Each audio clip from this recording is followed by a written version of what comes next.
e vendo que não há nada exceto o osso seco.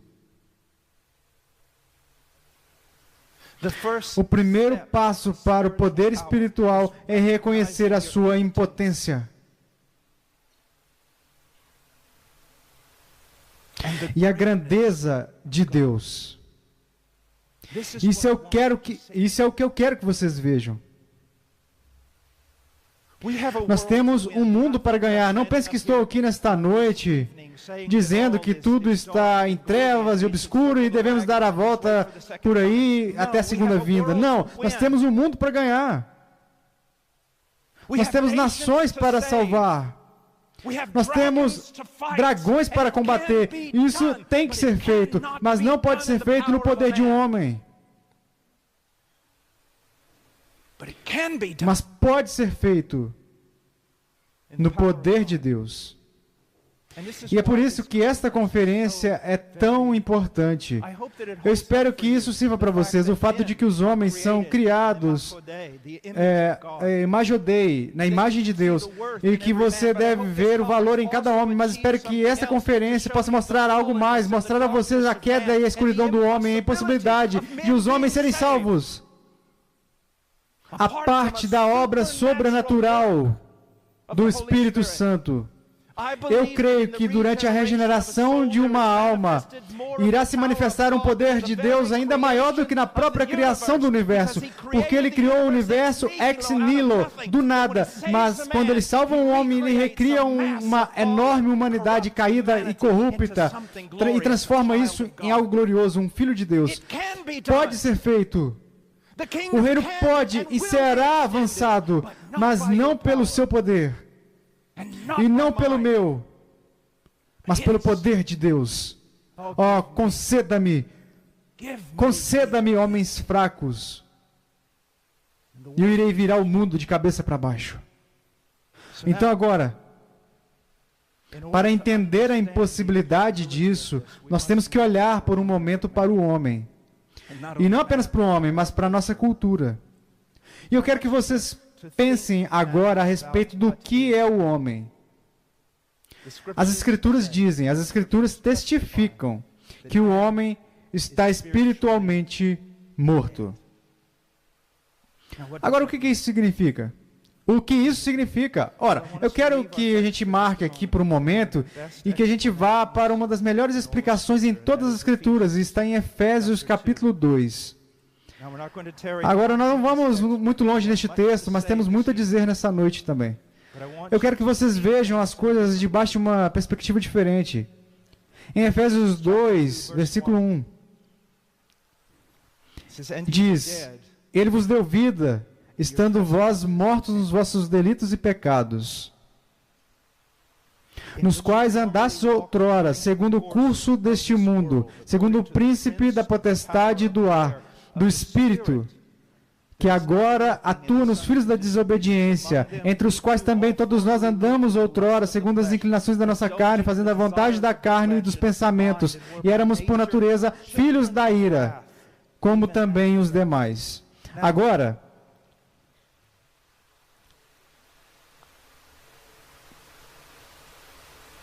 o que isso significa?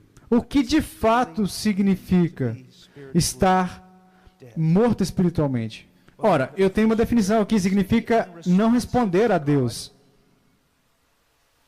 Totalmente, completamente indiferente a Deus, mas responsivo a todos os estímulos pecaminosos, tanto humanos quanto demoníacos. Agora, mesmo se isso não te chocar, mas veja bem, se você entendeu este texto corretamente, se você entendeu o que eu estava dizendo, você tem que ficar chocado.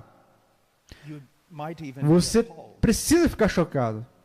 E veja, esse é o trabalho do pregador. Você olha para este texto e você boceja. Você olha para este texto e você coloca numa categoria da doutrina reformada, quando você deveria olhar para este texto e chorar. O que está dizendo sobre o homem? Ora, pense sobre isso. Ora, antes de chegarmos ali, vamos ver o que não está dizendo. Não está dizendo que o homem está flutuando na tempestade e está rogando pela ajuda de Deus. Não está dizendo que o homem está boiando inconsciente na água e precisa ser reanimado só um pouquinho para que ele estenda a sua mão e aí um Salvador possa segurá-lo e salvá-lo. O que está dizendo?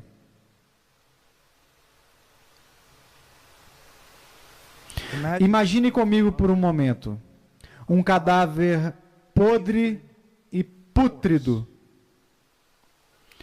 no fundo de uma fossa. Uma fossa que foi criada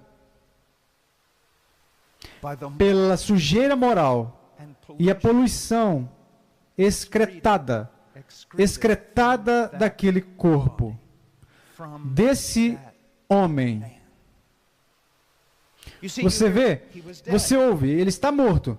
Então, você escuta em suas ofensas e pecados, na esfera das ofensas e pecados. Sim, Adão está envolvido, mas não apenas Adão, as suas próprias transgressões e pecados. Portanto, se você quiser ter uma boa ideia do que estamos lidando quando estamos pregando o Evangelho aos homens, é um cadáver deitado no fundo de uma fossa que foi criada a partir da contaminação, a sujeira moral que foi excretada do seu próprio corpo. E não apenas isso, embora ele esteja morto para Deus, deitado ali, morto para Deus, há alguém que colocou uma concha ali e está misturando. Ele pode estar morto para Deus, mas está animado. E ele responde ao pecado e aos demônios. Então venha até mim com a sua pregação ridícula e me diga como você irá ajudar os pecadores. Não para que esse pecador seja ajudado. Para isso é necessário uma demonstração magnífica do poder de Deus que vem apenas por meio da pregação do Evangelho, no poder do Espírito Santo. Mas agora não vamos parar aqui. Não estamos falando de um indivíduo. Lembre-se, eu disse que iríamos falar sobre o homem. Nós falaríamos sobre o reino do homem, a cultura do homem. Então agora imagine que você tem este lago, essa fossa, com um homem dentro. Então você vê outro e outro. Uma poça corrupta após a outra. Todos fluindo para o mesmo rio, todos indo o mais rápido que podem, longe de Deus, em rebelião, em impureza, obstinados nessa cultura. Essa é a nossa sociedade, esse é o nosso mundo. Agora, eu quero ler uma passagem em Judas. Ele está falando aqui sobre os falsos profetas, mas a aplicação é para o público geral. É assim que ele descreveria, sem qualquer recato, pastores que a si mesmos se apacentam. Esta é a nossa geração. Este é o nosso povo. Sem qualquer recato, pastores que a si mesmos se apacentam, nuvens sem água, impelidas pelos ventos, árvores em plena estação dos frutos, destes desprovidas, duplamente mortas, desarraigadas, ondas bravias do mar, que espumam as suas próprias sujidades, estrelas errantes, para as quais tem sido guardada a negridão das trevas para sempre. Esta é a humanidade. Agora, qual ferramenta você irá tirar do seu bolso para curar isso?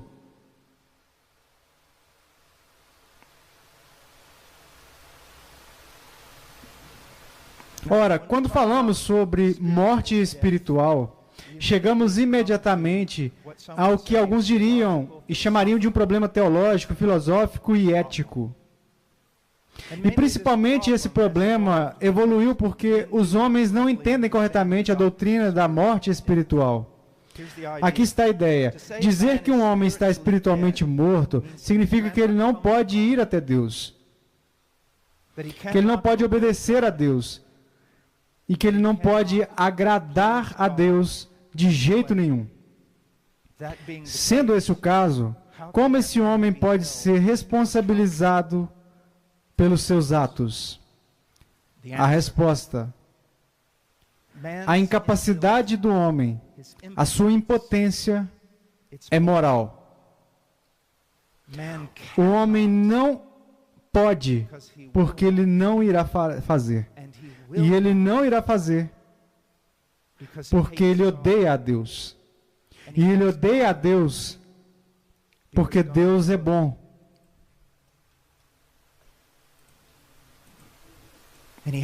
E ele odeia um Deus que é bom, porque ele, o homem, caiu.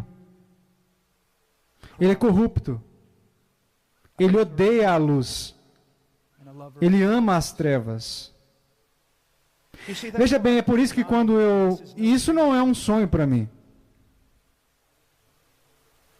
Quando eu estou no púlpito pregando para os perdidos, ou estou no meio de uma praça pregando para os perdidos, eu sou como Ezequiel. E eu estou em um vale de ossos secos, e não há nada que possa ser feito por essas pessoas. Mas Deus pode. Mas Deus pode. Mas Deus pode. Agora, deixe-me dizer dessa forma: incapacidade espiritual. A incapacidade espiritual do homem é o resultado da sua hostilidade voluntária. Agora eu quero dar a vocês uma ilustração. Se Deus desse um livro, o seu livro, a um cego, então condenasse esse cego porque ele não consegue ler o livro, isso seria injusto. Mas esse não é o caso. Deus deu o seu livro a um homem que pode lê-lo, mas que se recusa a fazê-lo por ódio ao autor, ou até começa a lê-lo, e quanto mais ele o lê, mais ele odeia o autor, até que o joga no chão e xinga a Deus. Portanto, essa criatura, este homem, é totalmente responsável, porque é moral. Não é que ele não consegue enxergar. Ele pode enxergar, mas ele não quer. Eu quero dar a vocês algumas passagens das Escrituras para dar suporte ao que eu estou dizendo. Isso está encontrado ali em Romanos 1,18. Pois a ira de Deus é revelada do céu contra toda a impiedade e injustiça dos homens, que suprimem a verdade pela injustiça. Quanto o homem pode saber sobre Deus, a pessoa de Deus? Quanto o homem pode saber sobre a vontade de Deus? O homem pode saber o suficiente sobre a pessoa de Deus para odiá-lo. E pode saber o suficiente sobre a vontade de Deus para desprezá-la, rejeitá-la e abandoná-la. Portanto, o homem é culpado. Há um princípio que eu quero compartilhar com vocês, está em Gênesis 37:4. Apenas escute. Isso tem a ver com José e os seus irmãos. Diz, os seus irmãos de José, viram que seu pai o amava mais do que todos os seus irmãos e assim o odiavam. E não suportavam falar com ele de forma amigável. Eles não podiam dizer uma palavra gentil para ele. Agora pense sobre isso. Eles falavam a mesma língua. Viviam próximos, mas o hebraico é bem claro. Eles não podiam, era impossível para eles falarem uma palavra gentil ao José. Por quê? Porque eles o odiavam. A maioria de nós que está no ministério há algum tempo já se deparou com casais que estão à beira do divórcio. E você diz a um deles, você precisa perdoar, você precisa perdoar, você precisa perdoar. E o homem ou a mulher cerra os punhos e diz, eu não posso perdoá-lo. Por quê? Porque eu o odeio. Porque eu o odeio. Vejamos João capítulo 3.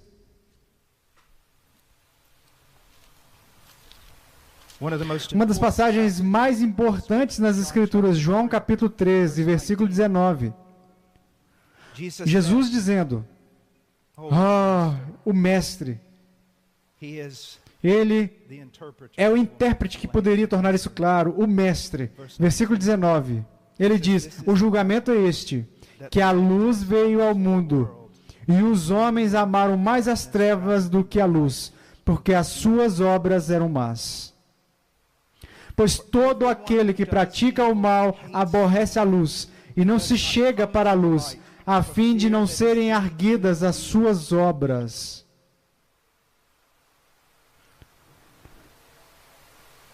Eu tive um amigo há muitos anos na faculdade, e ele era um cara estranho. Eu quero dizer, ele pregava para qualquer um. E íamos pregar juntos nas ruas. E um dia ele tinha um olhar louco nos seus olhos. E ele disse: sabe de uma coisa? Ele disse: veja isso. Então estávamos parados em um lugar lotado e ele gritou: Buda! O mais alto que ele podia. Basicamente ninguém prestou atenção nele. E ele disse: Maomé!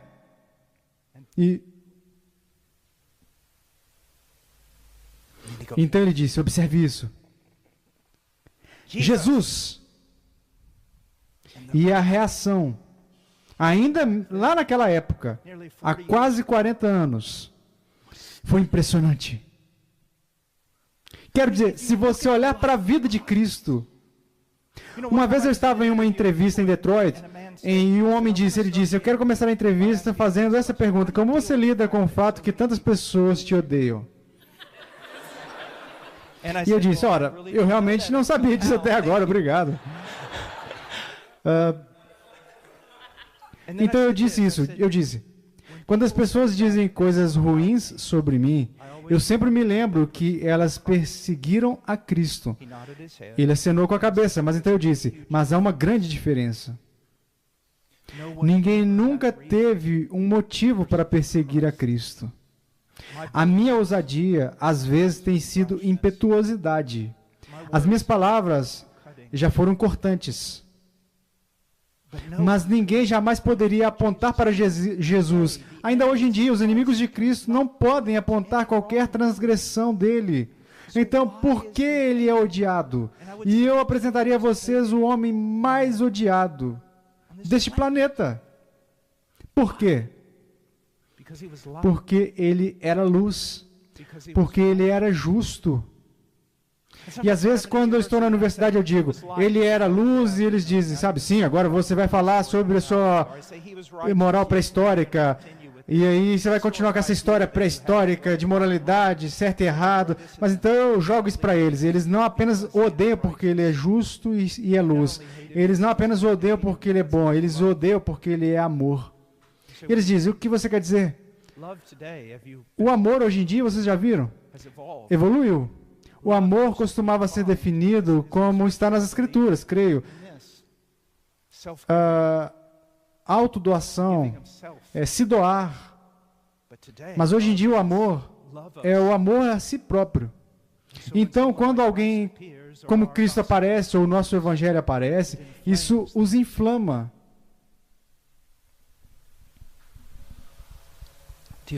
Vocês estão entendendo em que tipo de batalha nós estamos?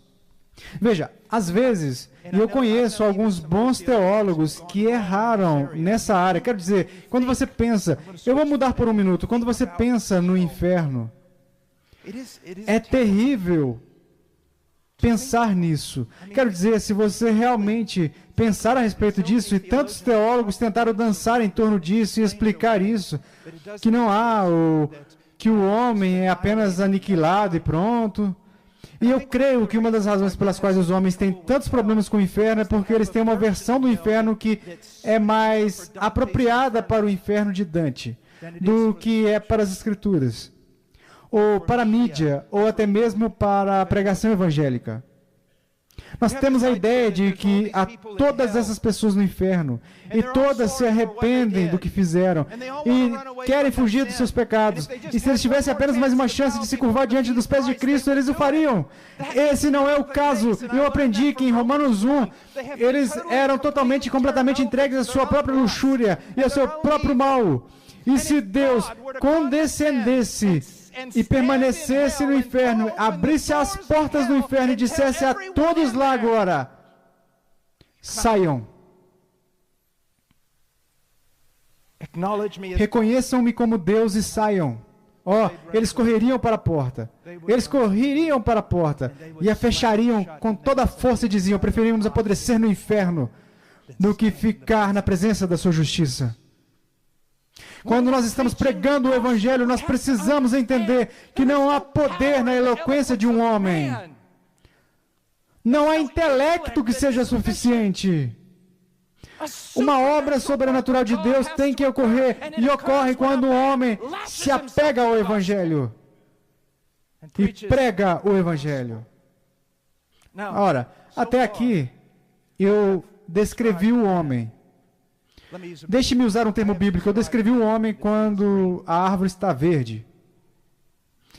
Esta é a representação normal do homem.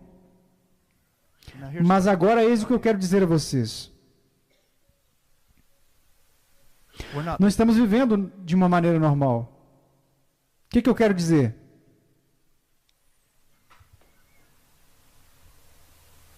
Estamos vivendo e trabalhando em uma cultura, agora. Eu creio, e eu vou dizer, o mundo ocidental, a Europa, os Estados Unidos, o Canadá, isso não é normal. Nós estamos vivendo em uma cultura que está debaixo da ira divina, que foi abandonada na reprovação. Então, o que nós estamos lidando agora é muito maior do que o que descrevi anteriormente. Vocês estão entendendo? Houve um tempo em que eu podia entrar em uma universidade e argumentar com as pessoas. Houve um tempo em que a lei da não contradição realmente teve um impacto sobre o homem secular. Isso não é mais o caso. Isso não é apenas porque um bando de professores se reuniu e ensinou a ideia contra a verdade absoluta. A nossa nação foi abandonada, entregue. Então, se alguma vez houve um momento, não para ficar circulando, mas para confiar no poder do Evangelho, é agora. Nada mais irá ajudá-lo. Houve um tempo nessa cultura, nos anos 90, quando tudo o que você tinha que fazer era pregar uma mensagem conservadora sobre os valores tradicionais americanos, e você podia encher as igrejas, e eles faziam isso. É por isso que muitos pregadores estarão diante de Deus e terão que saber o que fizeram, que edificaram seus empreendimentos sobre os ossos de membros não convertidos da igreja. Mas você não pode mais edificar uma igreja dessa forma. Ninguém quer Jesus, a menos que o Espírito de Deus mude a sua natureza.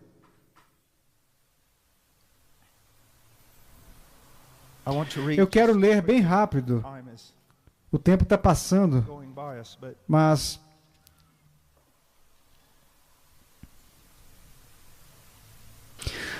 pois a ira de Deus é revelada do céu contra toda a impiedade e injustiça dos homens que suprimem a verdade e a justiça. Agora veja, eles são vítimas? Não, porque o que é conhecido sobre Deus é evidente neles.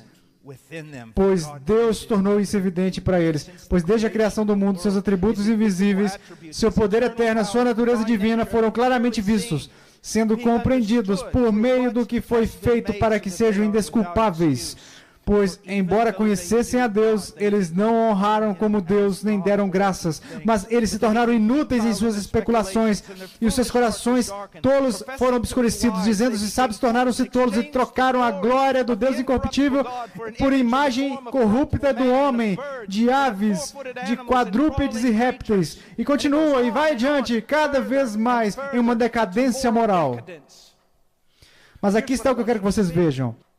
Quando você vê todos os pecados que estão em Romanos capítulo 1, não faça o que a maioria das pessoas faz. Eles veem esses pecados e dizem, por causa desses pecados, o julgamento de Deus virá sobre a América. Não! Se você vir esses pecados, o julgamento de Deus já veio sobre a América. Isso é o que vocês têm que entender, porque o pecado aqui, e é isso que me deixa irado, o grande pecado aqui não é o que vocês pensam. Não é o que os homens fazem a si mesmos ou o que os homens fazem aos outros homens. O grande pecado aqui é que, embora eles conhecessem a Deus, eles não o desejaram. Vocês precisam entender algo.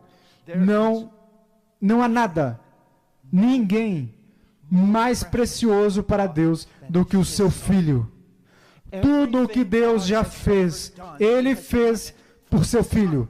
A sua salvação foi realizada para o seu Filho. Ele está reunindo um povo para o seu Filho.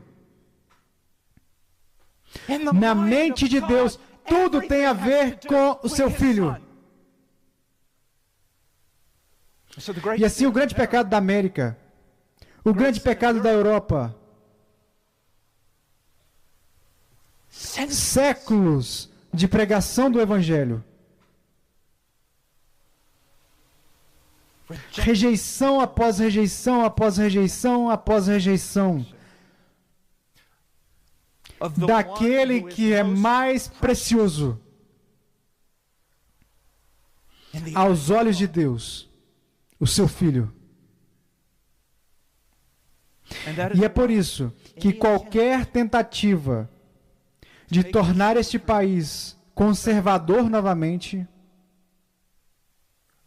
ou grande mais uma vez, ou qualquer coisa, irá falhar. Porque Deus está preocupado com uma coisa, e não é uma coisa, é uma pessoa, é o Filho dele. Estar bem com Deus, seja você um indivíduo ou uma nação, tem a ver com amar seu Filho.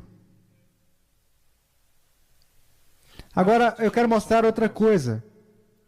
Vamos para Isaías. E vou falar mais sobre o julgamento de Deus sobre o Oeste.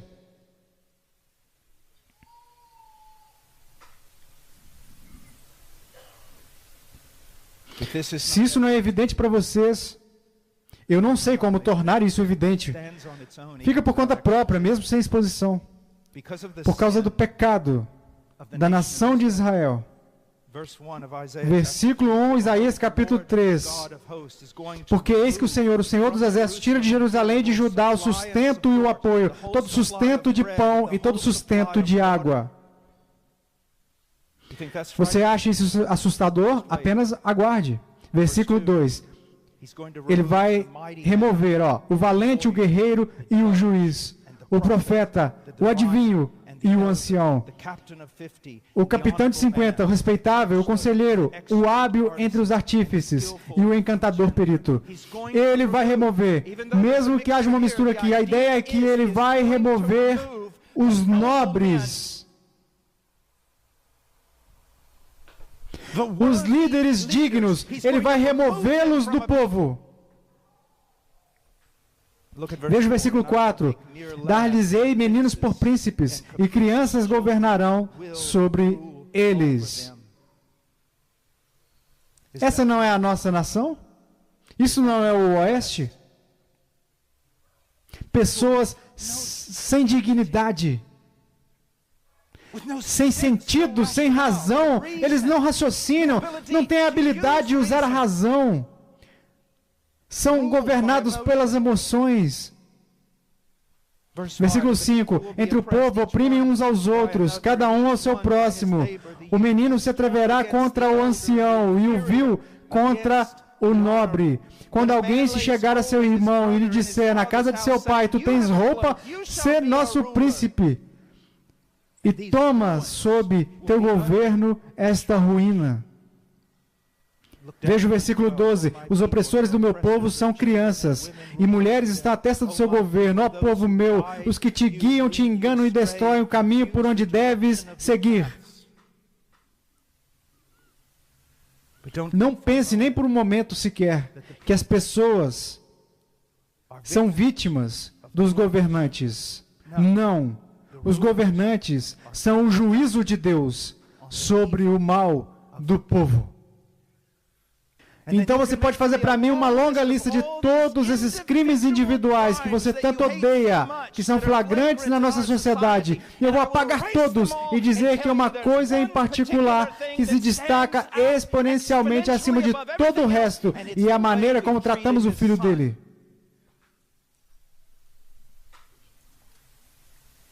Isso é o que traz reprovação. E é a rejeição de Deus por meio da rejeição do seu filho. Ora, aqui está a questão. Pregadores, o que vocês irão fazer para remediar isso? Sabe, os problemas precisam ser definidos. Eles precisam. Intrincadamente, por homens de grande intelecto, precisam ser compreendidos. Mas não basta identificar problemas e falar sobre eles. Não basta simplesmente explicar tudo isso com precisão. A questão é, o que iremos fazer? E não há nenhum lugar no Antigo ou no Novo Testamento que me diga que, como ministros de Cristo, devemos contornar os obstáculos e nos esconder. Devemos seguir adiante. Temos um rei que vai adiante, conquistando para conquistarmos. E aqueles que cavalgam atrás dele estão debaixo do seu controle soberano. E aqueles que não lidarem corretamente com ele, ele irá lidar corretamente com eles. Nunca houve um momento como este. Fique de pé.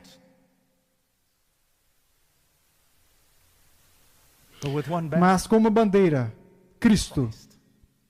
Cristo. Cristo. O que você vai fazer, pregador?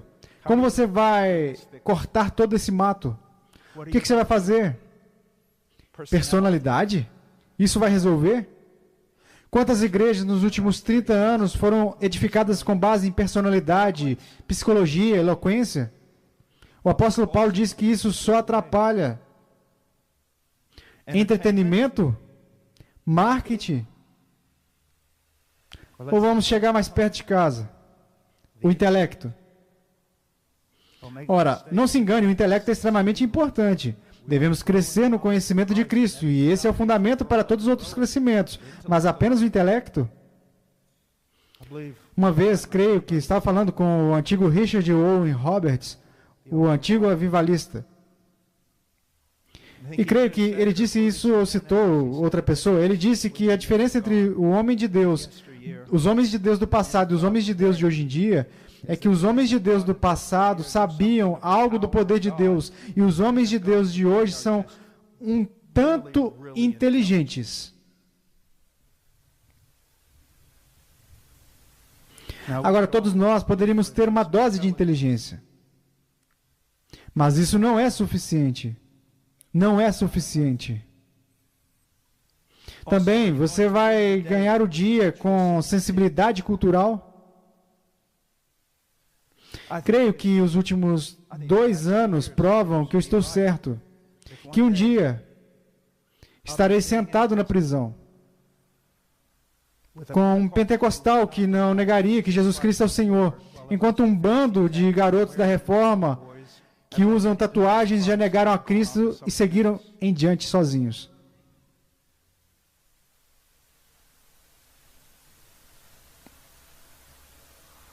O que nós iremos fazer? Iremos dar uma trégua à cultura? Trabalhar até a morte para tentar provar a eles que não somos tão burros quanto eles pensam que somos? Seremos como caniços, agitados pelo vento? Pessoas assim pertencem a palácios e a políticos. O que precisamos hoje em dia são de profetas. Precisamos de homens que fiquem atrás de um púlpito, mas não apenas em um púlpito, nas ruas e na selva. Que clamem, assim diz o Senhor, não porque receberam uma visão, mas porque têm o texto e conhecem a Deus. Sabe, eu quero dizer a vocês o seguinte, todos esses versículos nas Escrituras sobre pregar com poder, nunca se esqueçam, pregadores, eles foram escritos por um homem que não estava pregando em um belo púlpito com todos dizendo amém, maravilhados com sua eloquência. Foi escrito por um homem que foi espancado praticamente até a morte quase todas as vezes que pregou. O poder não é necessário para homens protegidos. O poder não é necessário para homens que estão seguros. O poder é necessário quando você sai e se lança no meio do campo do inimigo. Como Eleazar, você segura a espada e balança até sua mão ficar firme nela. Às vezes eu entro na internet e vejo esses meninos que saem na rua pregando. Alguns deles não têm o conhecimento bíblico que Deus deu a um ganso. Mas eles estão pregando. Dê-me um monte desses homens. É assim que você muda o mundo. Vamos voltar para Ezequiel. Como era esse profeta? Diz no versículo 1. Veio sobre mim a mão do Senhor, e Ele me levou pelo Espírito do Senhor.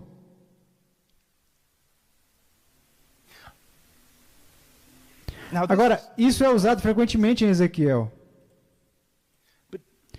Mas isso é a sua preocupação? Eu tenho idade suficiente para ter participado de grandes discussões com o que nós chamaríamos de homens da antiga vanguarda. Não apenas os calvinistas da antiga vanguarda, mas Henry Hill, abundância de leitura de Tozer e outros. Nós adoraríamos fazer isso. Você é um homem de Deus. Não que você seja grande, não que você esteja fazendo conferências, não que seu nome esteja em todos os lugares, mas Ele conhece você em particular. O seu nome é conhecido no céu. Ele escuta você. Você passa a madrugada com Ele, você é um homem de Deus, a mão dele está sobre você, você pode estar pastoreando 25 pessoas, mas você é um homem de Deus. Você tem essa segurança.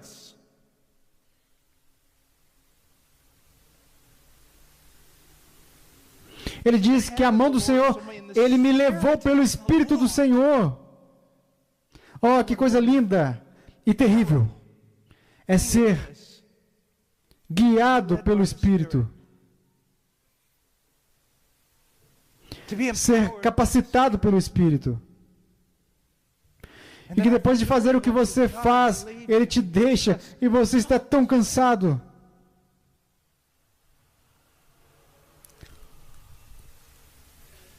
Eu não irei permitir que uma multidão de hereges, ensinando uma multidão de falsas doutrinas sobre o Espírito Santo, roube a minha herança de mim.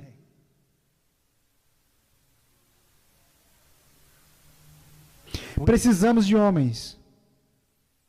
Para fazer o quê? Para estar constantemente clamando pela manifestação cada vez maior da vida e do poder do Espírito Santo em suas próprias vidas e na igreja.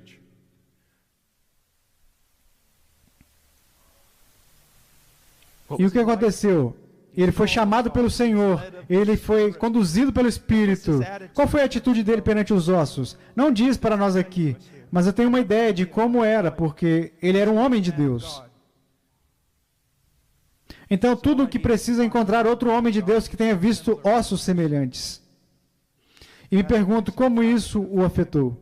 Eu quero apenas ler a passagem antes de dizer o que é.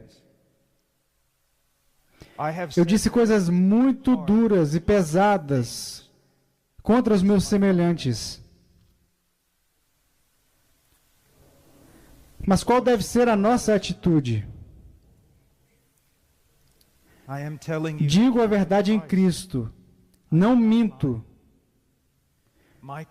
testemunhando comigo no Espírito Santo a minha própria consciência.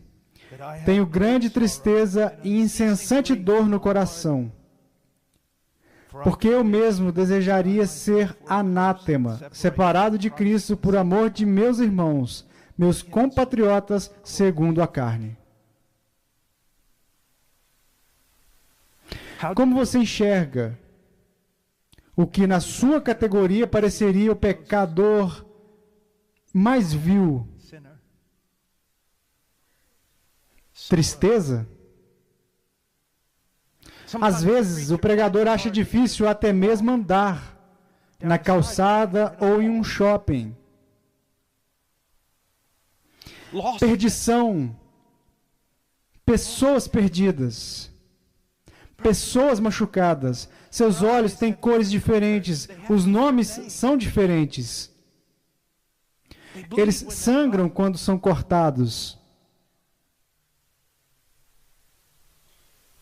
Quando você olha para a cultura, às vezes temos um desejo, vemos as notícias e queremos derramar maldição do alto. Queremos que o fogo caia do céu.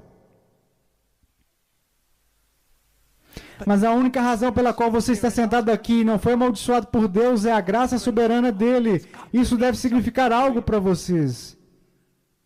Ouça o que Paulo, aqui em Romanos 9, foi Paulo, claro, mas veja o que ele diz em outra passagem.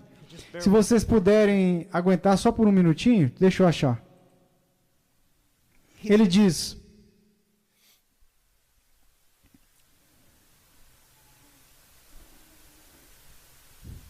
pois nós também outrora éramos nécios, desobedientes, desgarrados, escravos de toda sorte de paixões e prazeres, vivendo em malícia e inveja, odiosos e odiando-nos uns aos outros. Quando, porém, se manifestou a benignidade de Deus, nosso Salvador, e o seu amor para com todos.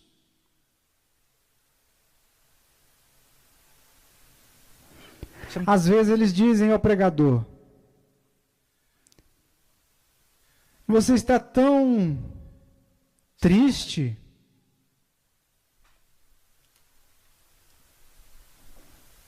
Sim. Sim. Isso vai te matar, sabe? Rapidamente. Sim. Suponho que sim. E eu irei me juntar a Brainer, McShane. Sim. Ora, o pregador nunca se arrepende do que você deu a ele. Somos administradores do Evangelho de Jesus Cristo. Com um título como esse, você não precisa de reputação. Você pode lavar os pés de qualquer um, até mesmo do seu inimigo. Vamos, sabe, nos últimos 20 anos, ouvimos isso várias vezes, e é tão verdade. É tudo sobre a glória de Deus, tudo sobre a glória de Deus, tudo sobre a glória de Deus. Isso é tão verdade. Não pode ser enfatizado o suficiente, mas lembre-se, há um segundo mandamento semelhante a esse. Ame o seu próximo. Ame as pessoas. Ame o pior deles. Eu suponho que seja uma coisa terrível ser um grande pecador antes de se converter. Mas posso falar por experiência própria, que contém uma bênção amarga. Você se lembra do que foi? Você se lembra do que você foi? O amor não é uma coisa na vida cristã. Ele é a coisa.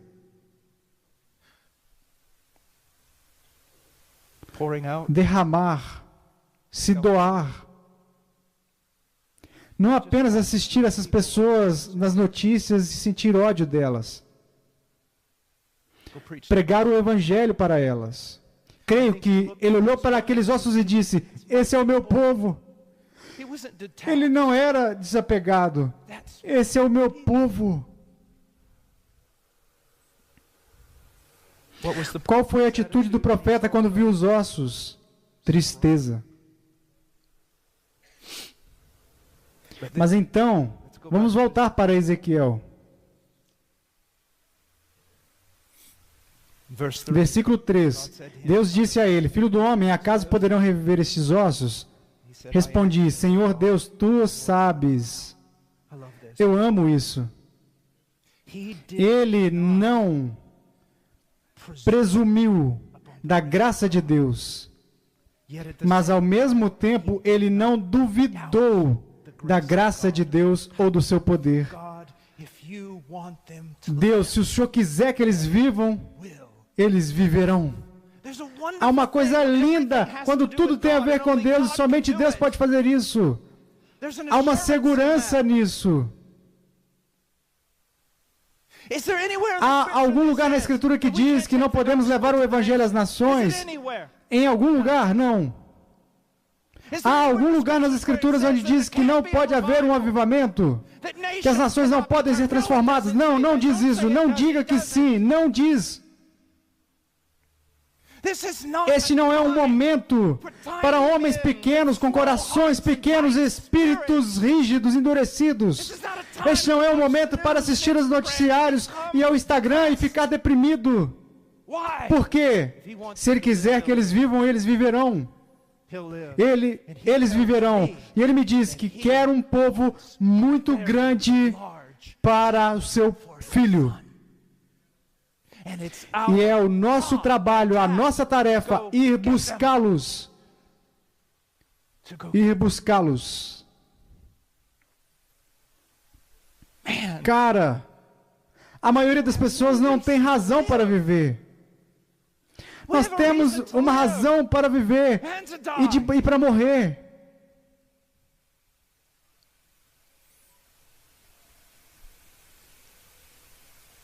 Qual foi a atitude do profeta? Esperança em Deus. Tristeza quando ele olhou para os ossos. Mas quando ouviu a voz de Deus, ele teve esperança. E continua. O que o profeta fez? Versículo 3. Versículo 4. Disse-me ele, profetiza. Ele profetizou, versículo 7. Então profetizei segundo me for ordenado. Ele profetizou.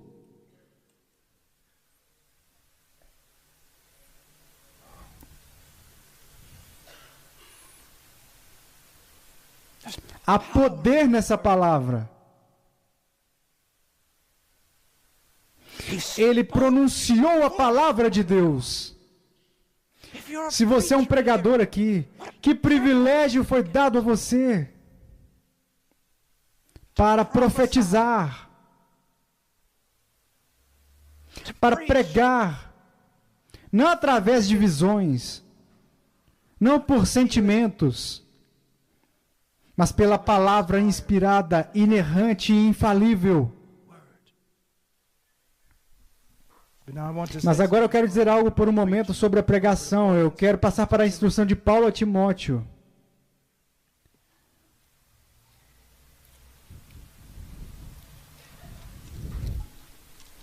Uma passagem que vocês conhecem, mas apenas escute. Toda a Escritura é inspirada por Deus e útil para o ensino, para a repreensão, para a correção, para a educação na justiça, a fim de que o homem de Deus seja perfeito e perfeitamente habilitado para toda boa obra. Conjuro-te perante Deus e Cristo Jesus, que há de julgar vivos e mortos pela sua manifestação e pelo seu reino. Prega a palavra.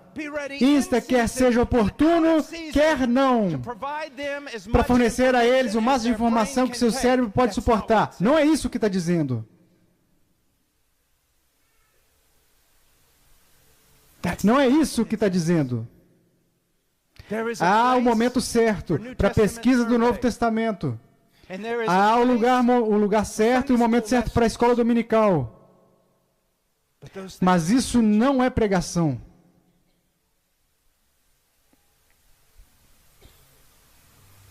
Você está feliz com seu sermão? Porque acertou todas as palavras?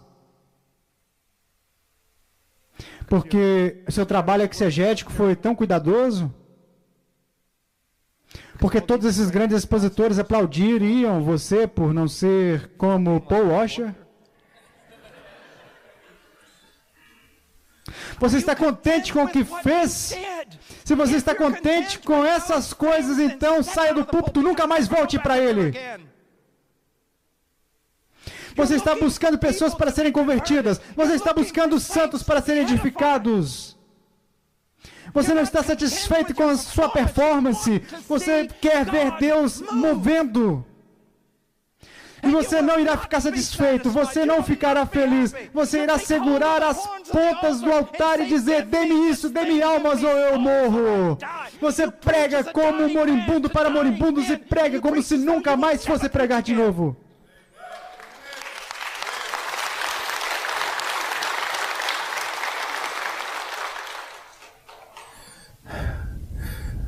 A sutileza de algumas das nossas pregações minou a força de vocês. Agora, não me interpretem errado. Se o Steve Lawson vier aqui com uma das suas aulas de pregação expositiva, participe. Eu estou pensando em levar alguns para mim. Mas isso não é tudo. E se o Steve estivesse aqui agora, ele estaria gritando aleluia. Oh, pregadores. Pregadores. É uma coisa perigosa. É perigoso para o homem se ele pregar errado. Porque um dia ele estará diante de Deus e terá que dar resposta, conta por cada palavra. Mas é perigoso para a congregação se ele pregar corretamente. Porque eles estarão diante de Deus e terão que dar uma resposta para cada palavra. A pregação é perigosa. Precisamos de homens perigosos. Ele pregou. Ele pregou. Eu não vou conseguir chegar até a última parte, mas eu quero passar rapidamente para ela. Ele não apenas pregou. Observe no 7, ele disse: então profetizei segundo me for ordenado. Enquanto eu profetizava, houve um ruído, um barulho de ossos que batiam contra ossos e se ajuntavam cada osso ao seu osso. Olhei, eis que havia tendões sobre eles e cresceram as carnes e se estendeu a pele sobre eles, mas não havia neles o espírito. Conversão e barulho são duas coisas completamente diferentes. Uma transformação moral não é uma conversão. Frequentar a igreja não é uma conversão. E eu temo que muitos pregadores tocam na arca de Deus para confirmar ou colocar alguma afirmação em uma pessoa que ainda não se converteu. O pregador, ele tem que arar, semear e regar. E sim, a conversão pode vir em um momento, ou pode demorar meses, nos quais o pastor fiel volta repetidamente. Há uma história que eu amo compartilhar, eu já contei ela 1 milhão de vezes. Quando eu estava perto do Alasca, eu estava pregando e havia um senhor. Quando eu subi no púlpito, era um homem monstruoso. Ele era o ser humano mais triste que eu já tinha conhecido. E depois que eu terminei de pregar, imediatamente eu comecei a pregar o evangelho e havia apenas algumas pessoas lá. Na verdade, talvez 20. E quando eu terminei, eu fui direto até ele e eu disse: Senhor, o que há de errado contigo? E ele disse: o médico acabou de me dizer que eu vou morrer. Eu disse: quando? Ele disse: eu tenho cerca de 2 meses. E eu disse: eu vou fazer o seguinte, eu vou cancelar o meu voo amanhã. E eu vou sentar aqui com você e pregar este evangelho para ti até que uma de 2 coisas aconteça: que você se converta ou você morra e vá para o inferno. E nos sentamos naquela noite, e o que você faz? Eu disse: você entende a mensagem que eu preguei? E ele disse: claro, uma criança teria entendido isso. O que a maioria dos pregadores teria feito? Tudo bem, você gostaria de fazer esta oração? Mas ele disse: é isso? Acabei de entender, e é isso? E eu disse: não. Então passamos do Antigo Testamento para o Novo, por mais de 1 hora, falando sobre arrependimento e fé, apenas lendo as Escrituras, porque a fé vem pelo ouvir, e ouvir e ler as Escrituras, explicando elas. Isso é arrependimento, isso é fé, isso é arrependimento, isso é fé, é por isso que ele morreu. E no final, eu disse, você entendeu? Ele disse, eu entendo, mas e aí? E eu disse, bem, vamos orar. E depois da oração eu disse, vamos começar de novo. Eu disse, vamos, apenas vá para João 3,16. Ele disse, já lemos isso. E eu disse, ora, e me lembro das suas mãos enormes, a Bíblia estava no colo dele, ele era uma montanha de um homem. E eu disse, leia. E ele disse, ok. Porque Deus amou o mundo de tal maneira que deu o seu único filho, aquele que... E as mãos dele começaram... Eu estou salvo. Eu disse o quê? Ele disse, eu estou salvo, eu tenho a vida eterna, eu vou para o céu. Eu disse, como você sabe? Ele disse, você nunca leu este texto?